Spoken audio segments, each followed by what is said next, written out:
Now for part 2 of our series, in which we look back at the talented youngsters to have been profiled on TransWorld Sport long before they became sporting superstars. This week it's tennis aces Venus and Serena Williams.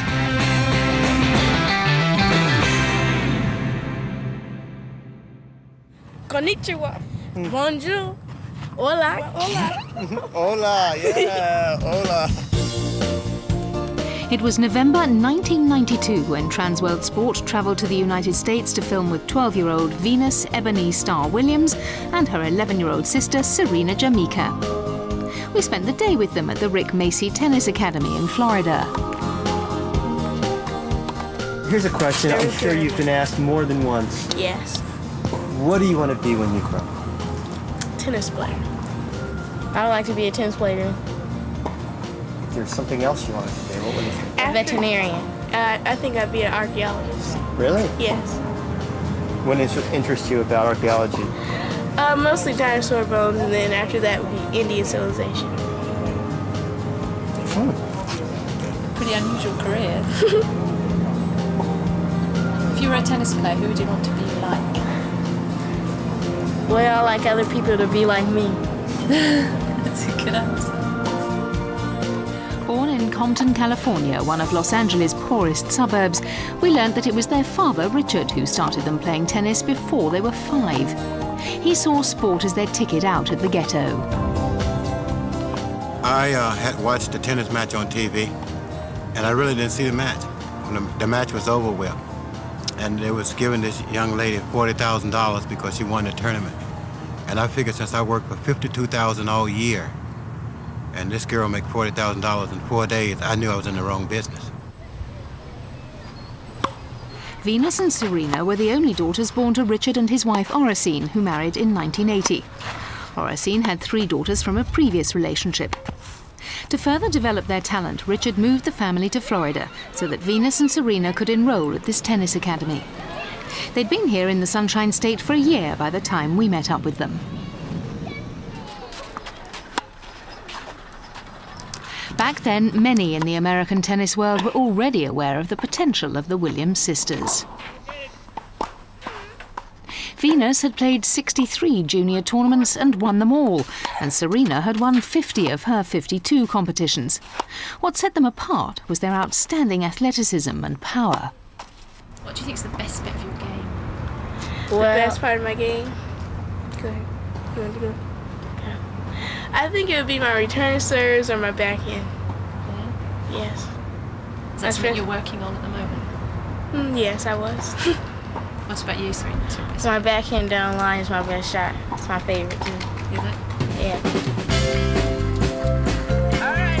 However, when the family moved to Florida, Richard withdrew his daughters completely from the junior tennis circuit.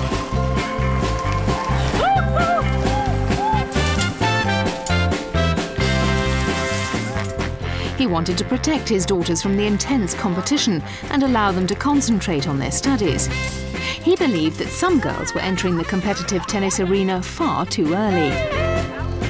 These girls, they're not developed physically nor mentally. They're not ready to play, and it haven't worked yet. And the third reason they shouldn't come out that early, it's too hard on the families. It tears the family to pieces. And we are a great family.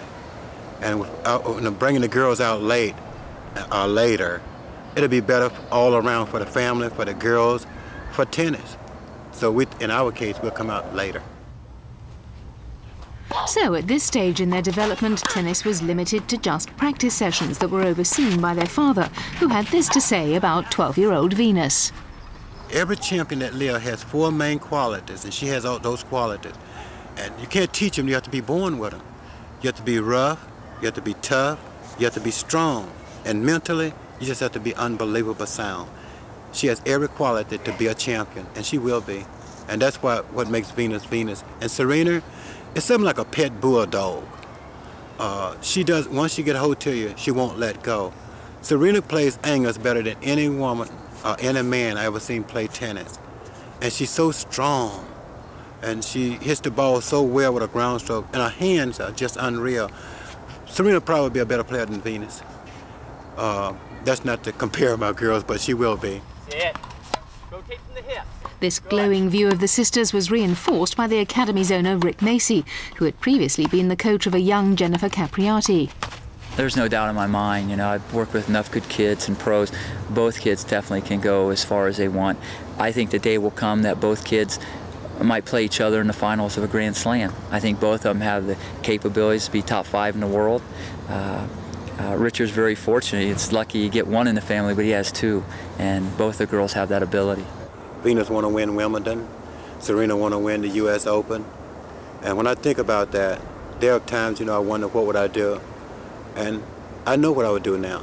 I would go back to the ghettos of Compton and get some of those gang members who used to protect my daughters from other gang members.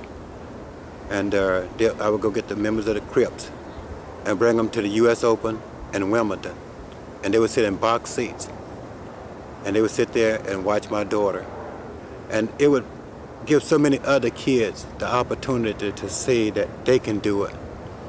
You know, and they would remember Venus and Serena. They would say, boy, they did it. I can do it. That's that little girl used to live on Marble Street, that little poor girl. And what they actually said, that little poor girl daddy drove that old Volkswagen, you know, that broke down. So yes, I think sometime about them winning the big ones like the U.S. Open and Wimbledon, and we will win them one day.